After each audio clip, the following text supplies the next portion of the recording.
Hi everyone, welcome to the code AIML।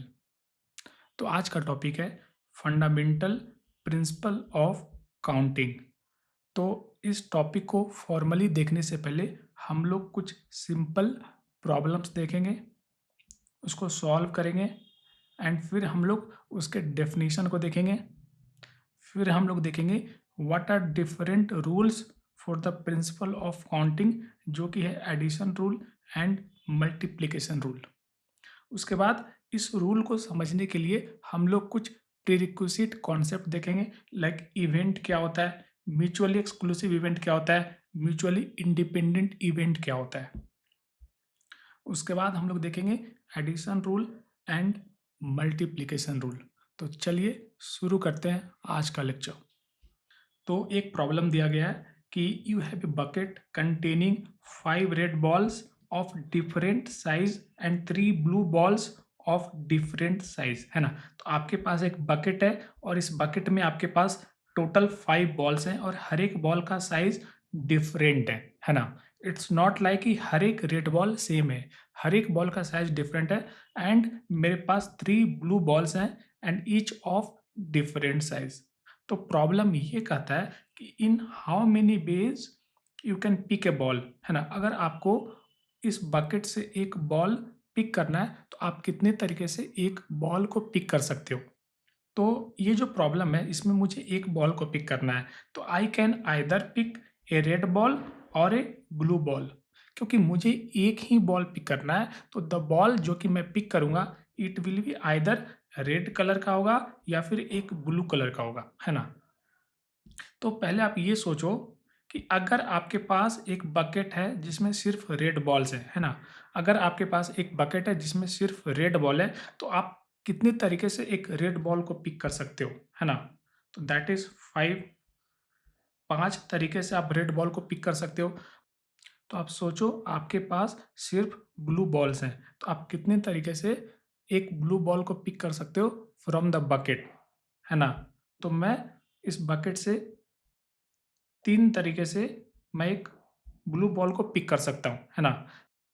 लेकिन अगर problem ये कहता है कि आपके बकेट में you have red balls as well as blue balls, तो आप कितने तरीके से एक बॉल को आप पिक कर सकते हो, है ना। तो number of ways will be equal to choose one red ball और चूज वन ब्लू बॉल, है ना।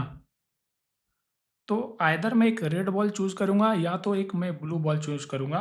तो मैं रेड बॉल को कितने तरीके से चूज कर सकता हूँ, 5 तरीके से हमने देखा, right. I can choose a red ball in 5 ways. अगर मैं एक ब्लू बॉल को चूज करना है तो I can pick it up in 3 ways, है ना। तो टोटल नंबर ऑफ वेज कितना होगा। तो अगर अगर यहाँ पे और है ना, अगर यहाँ पे और है तो मैं उसको रिप्लेस कर दूंगा प्लस से, है ना, प्लस से।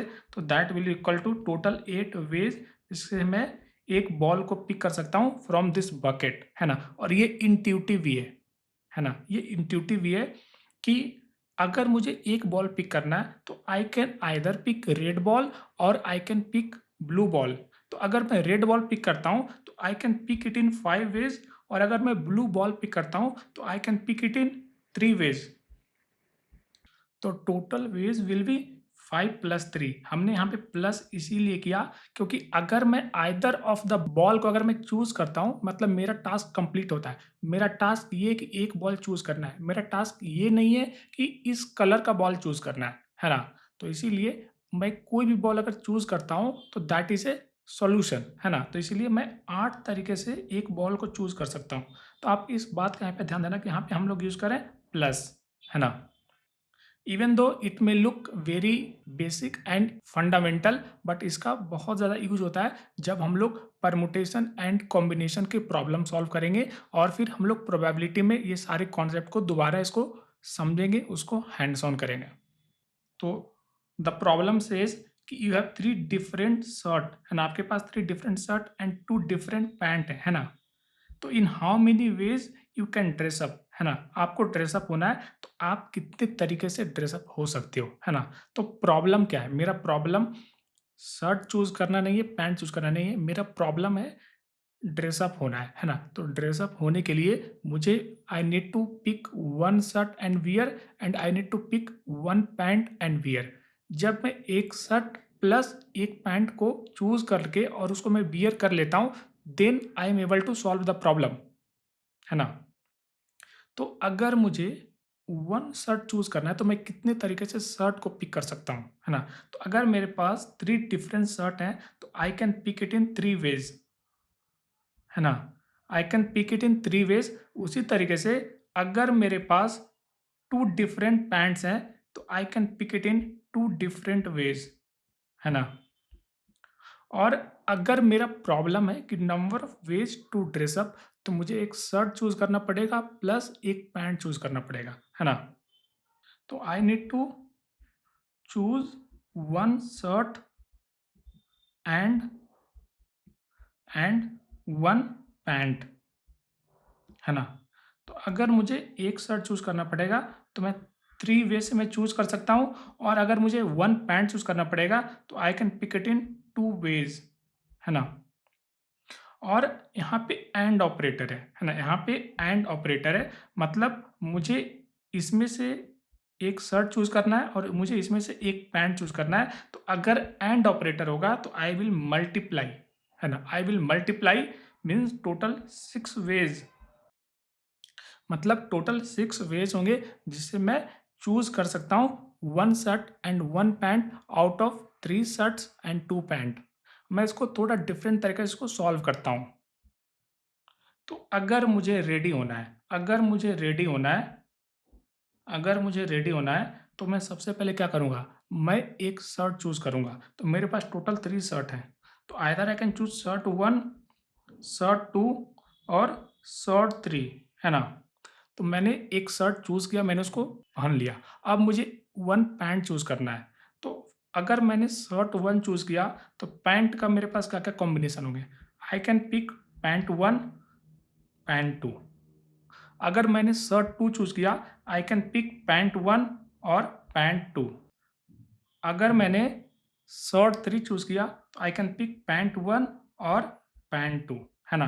तो ऐसा कोई भी रूल नहीं है कि अगर मैं शर्ट 1 चूज़ करूँगा, then I need to choose pant 1 only, है ना? इट्स टोटली इंडिपेंडेंट, है ना? इट्स टोटली इंडिपेंडेंट, या आप इसको कह सकते हो कि कोई रिलेशन नहीं है। अगर मैं शर्ट 1 चूज़ करूँ, आई कैन चूज़ पैंट 1 और पैंट 2। अगर मैं शर्ट 2 चूज़ करूँ, आई कैन चूज़ पैंट 1 और पैंट 2, है ना?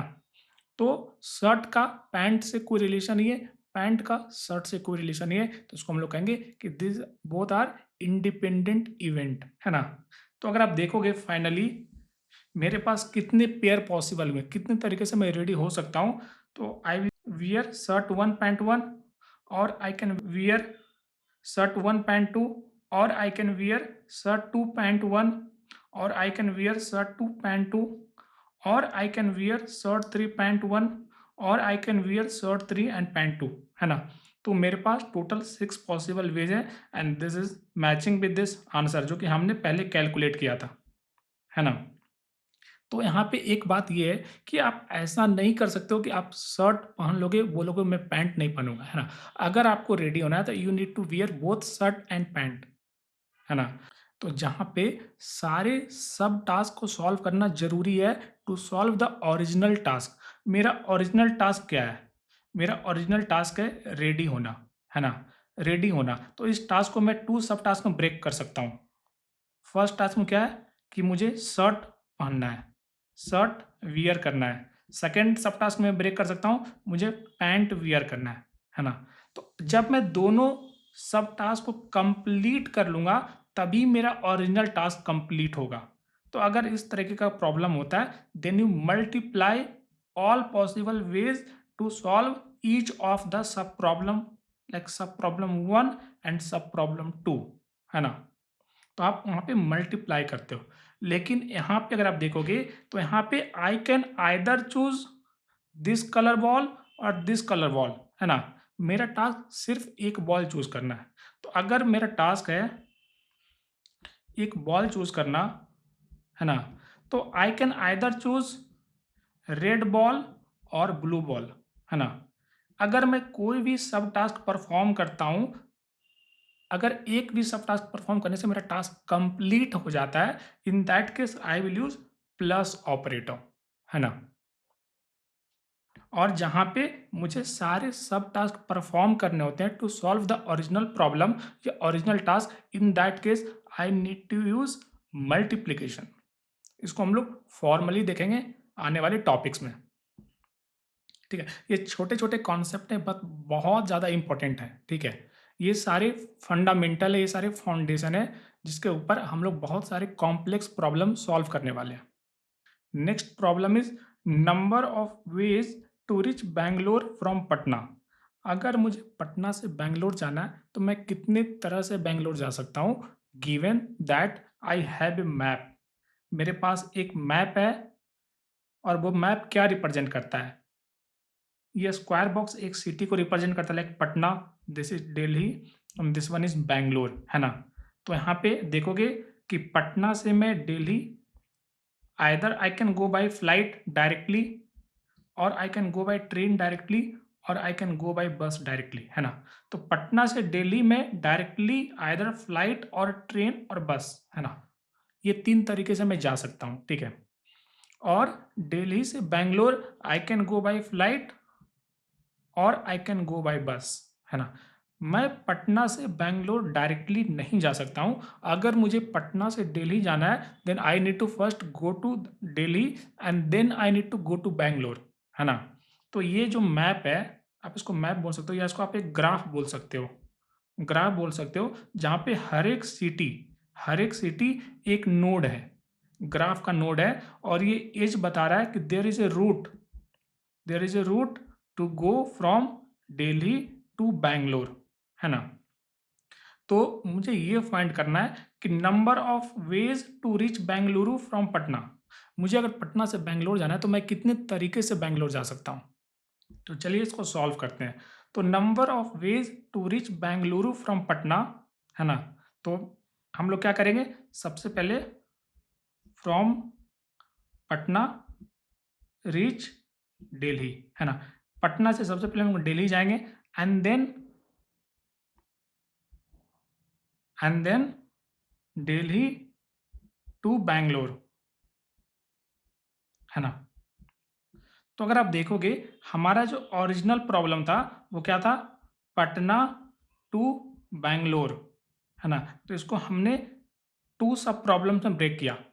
सब प्रॉब्लम वन क्या है, Patna to Delhi, and sub problem to क्या है, दिल्ली टू बैंगलोर। क्योंकि मैं डायरेक्टली पटना टू बैंगलोर नहीं जा सकता हूँ, है ना। तो हमने क्या किया, हमने इसको टू सब प्रॉब्लम में ब्रेक किया। फर्स्ट सब प्रॉब्लम में हम लोग पटना टू दिल्ली जा रहे हैं एंड सेकंड सब प्रॉब्लम में हम लोग दिल्ली टू बैंगलोर जा रहे हैं, है ना। तो अब हम लोग इसको फाइंड करते हैं कि वाह how many ways are possible जहां से मैं पटना टू बैंगलोर जा सकता हूं। तो सबसे पहले हम लोग क्या करेंगे, number of ways Patna to Delhi, है ना। और फिर number of ways Delhi to Bangalore, Delhi to Bangalore. और यहाँ पे अगर मुझे पटना से बैंगलोर जाना है तो मुझे दोनों सब प्रॉब्लम को सॉल्व करना पड़ेगा, है ना। मुझे दोनों सब प्रॉब्लम को सॉल्व करना पड़ेगा, then only I will be able to reach to Bangalore. तो मैं यहाँ पे यूज़ करूँगा मल्टीप्लीकेशन, क्योंकि यहाँ पे दोनों सब टास्क को सॉल्व करना, कंप्लीट करना जरूरी है ना। तो इसीलिए मैं यहाँ पे यूज़ करूँगा मल्टीप्लीकेशन।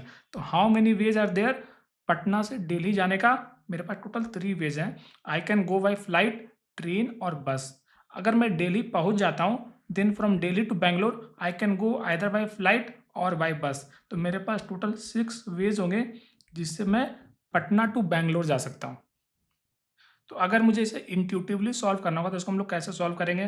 तो सबसे पहले मैं पटना में हूँ, है ना, पटना में हूँ तो I can either take flight, है ना, टू दिल्ली और I can take train to Delhi, है ना, और I can take bus to Delhi, है ना। उसके बाद एक बार जब मैं दिल्ली पहुंच जाता हूँ then I can either take flight to Bangalore और I can take bus to Bangalore, है ना। यहाँ भी same, I can take either flight to Bangalore और I can take either bus to Bangalore, है ना। यहाँ भी same, I can take either flight और आई कैन टेक आइदर बस, है ना, बैंगलोर। तो अगर आप देखोगे यहाँ पे मेरे पास टोटल कितने तरीके हुए।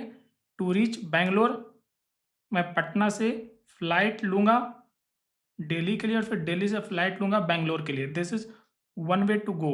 दूसरा, मैं पटना से फ्लाइट लूँगा दिल्ली के लिए और दिल्ली से बस लूँगा बैंगलोर के लिए, दिस इज सेकेंड वे। तीसरा, मैं पटना से दिल्ली के लिए ट्रेन लूँगा और फिर दिल्ली टू बैंगलोर मैं फ़्लाइट लूँगा। फोर्थ, पटना से दिल्ली में ट्रेन लूँगा फिर दिल्ली से बैंगलोर में बस लूँगा, है ना। उसके बाद पटना टू दिल्ली में बस लूँगा फिर दिल्ली टू बैंगलोर में फ़्लाइट लूँगा, है ना। उसके बाद पटना टू दिल्ली में बस लूँगा और दिल्ली टू बैंगलोर में बस लूँगा। तो मेरे पास टोटल 6 तरीके हैं to reach to Bengaluru from Patna, है ना। तो इस तरीके से हम लोग इसको इंट्यूटिवली सॉल्व कर सकते हैं, but to save our time हम लोग इसको डायरेक्टली सॉल्व कर सकते हैं बाय मल्टीप्लिकेशन। तो अब हम लोग देखते हैं फंडामेंटल प्रिंसिपल ऑफ काउंटिंग का डेफिनेशन। तो फंडामेंटल प्रिंसिपल ऑफ काउंटिंग एक कॉन्सेप्ट होता है which is use to determine total number of possible outcome in a situation, है ना। लाइक अभी हमने देखा कि मल्टीपल प्रॉब्लम्स जहाँ पे मुझे पटना टू बेंगलोर जाना था, तो मुझे ये फाइंड करना था कि हाउ मेनी वेज जिससे मैं पटना टू बेंगलुरु जा सकता हूँ। उसके पहले हमने देखा था कि अगर मुझे ड्रेसअप करना है तो in how many ways I can prepare given that I have 3 different shirts and 2 different pants, है ना। उसके पहले हमने देखा था कि I have a bucket containing 5 red balls and 3 blue balls, तो in how many ways I can pick a ball, है ना। तो हमने ये सारे प्रॉब्लम्स देखा। तो ये सारे प्रॉब्लम्स में हमें at the end of the day हमें फाइंड करना था total number of possible outcome, है ना। तो अगर आपको इस तरह का प्रॉब्लम दिया जाता है like count number of veg a thing can be done, है ना। अगर आपको इस तरीके का प्रॉब्लम दिया जाता है तो इस प्रॉब्लम को सॉल्व करने के लिए हम लोग यूज करते हैं concept called fundamental principle of counting. तो ये जो काउंटिंग होता है इसमें 2 फंडामेंटल रूल्स होते हैं, है ना। 2 फंडामेंटल रूल्स होते हैं। The first one is addition rule and the second one is multiplication rule, जो कि हमने एग्जाम्पल में देखा था, है ना।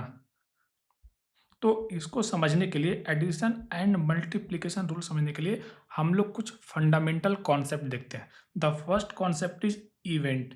इवेंट क्या होता है? तो outcome of an experiment is called event, है ना। तो एक्सपेरिमेंट क्या होता है? तो अगर मैं ये बोलूँ टॉसिंग ए क्वाइन, तो tossing a coin it is a experiment. या फिर मैं बोलूँ रोलिंग ए 6 साइडेड डाई, है ना। तो ये दोनों को हम लोग कह सकते हैं कि इट इज एक्सपेरिमेंट। और ये जो एक्सपेरिमेंट होता है ना, उसका जो आउटकम होता है, उस एक्सपेरिमेंट का जो आउटकम होता है उसको हम लोग कहते हैं कि इवेंट। ये एक इवेंट हुआ, है ना।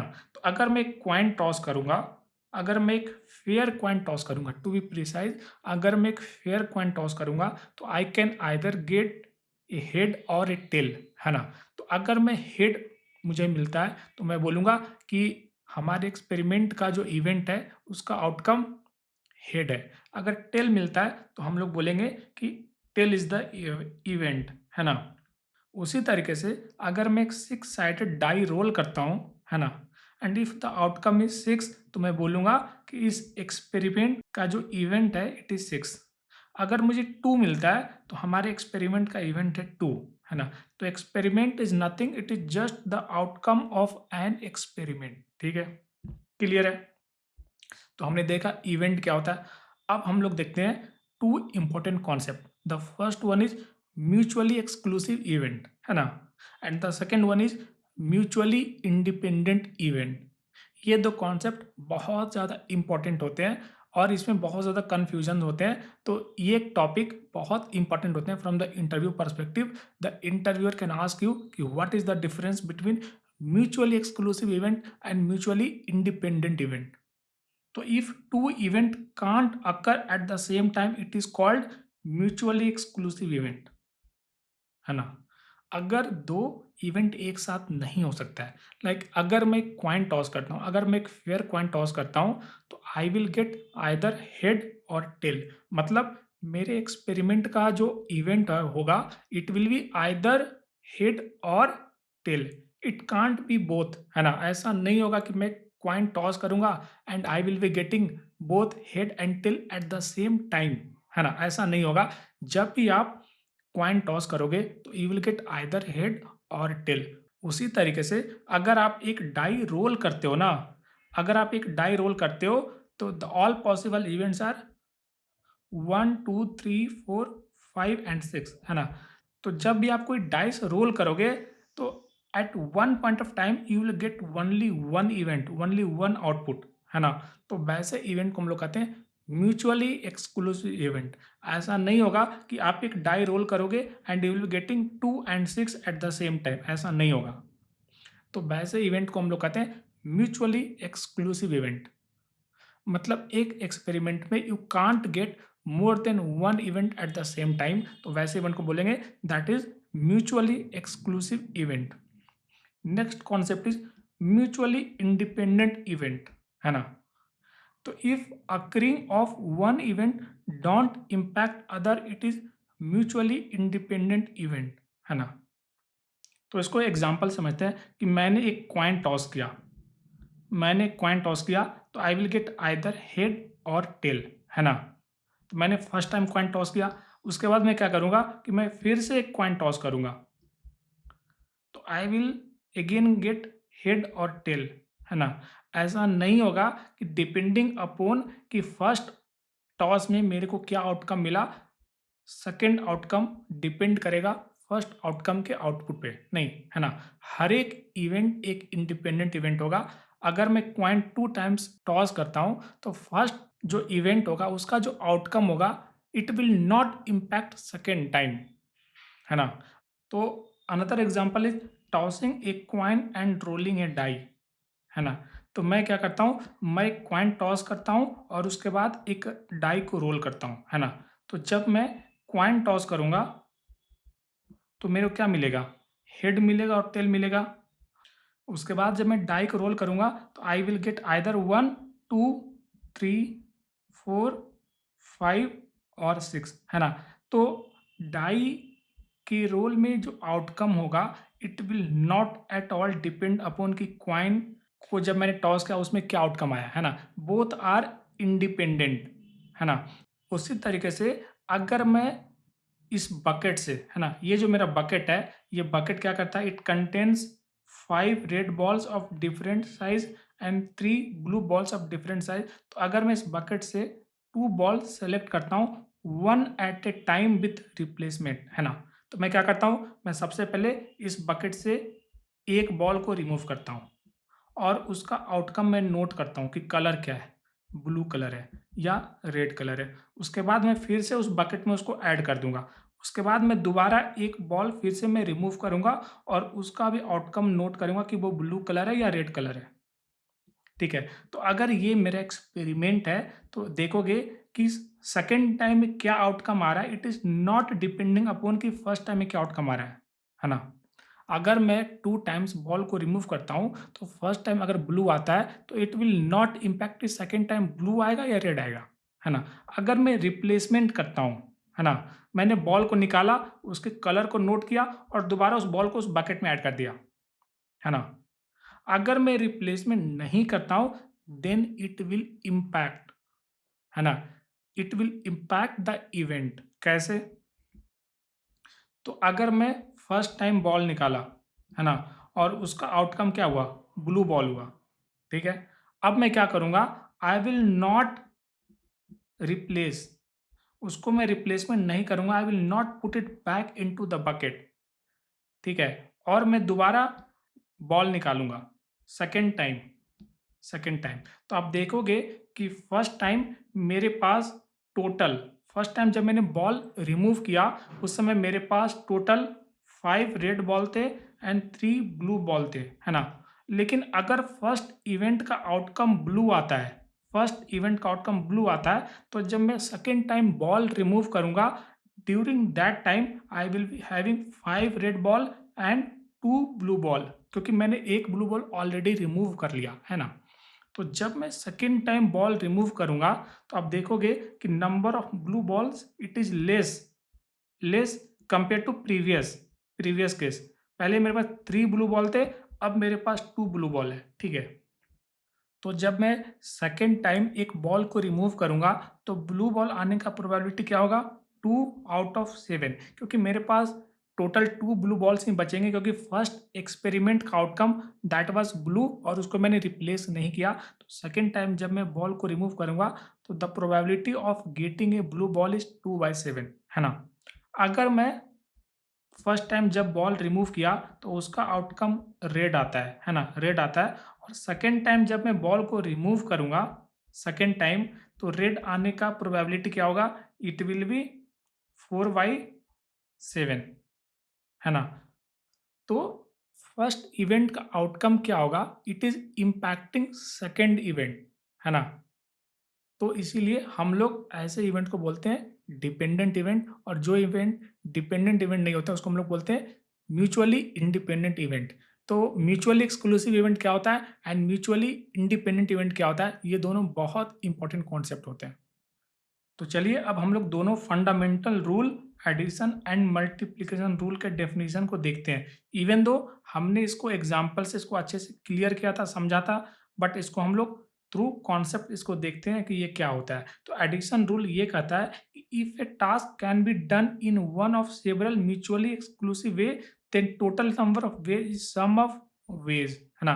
तो अगर मुझे एक बॉल रिमूव करना है ना, अगर मेरे पास ये बकेट है, इसमें से मुझे बॉल रिमूव करना है, तो अगर आप इसको एज ए टास्क कंसिडर करते हो, है ना, लाइक रिमूविंग ए बॉल को अगर आप एक टास्क कंसिडर करते हो, और रिमूविंग ए रेड बॉल को आप सब टास्क 1 कंसिडर करते हो, रिमूविंग ए ब्लू बॉल को आप सब टास्क 2 कंसिडर करते हो, तो solving the task is same as either solving sub task 1 और सॉल्विंग सब टास्क 2, है ना। तो ऐसे कंडीशन में total number of ways to remove the ball, it will be sum of the ways of each of solving the subtask, है ना।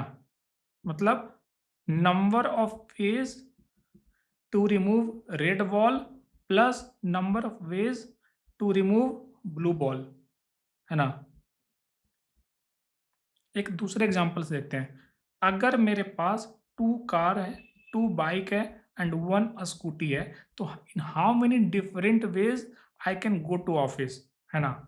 तो मेरा टास्क क्या है, मेरा टास्क है मेरा टास्क क्या है, मेरा टास्क है गो टू ऑफिस, ऑफिस जाना है ना, ऑफिस जाना है। और मैं मानता हूं सब task 1 go to office by car, subtask 2 बोलता हूं go to office by bike, subtask 3 बोलता हूं go to office by scooty, है ना।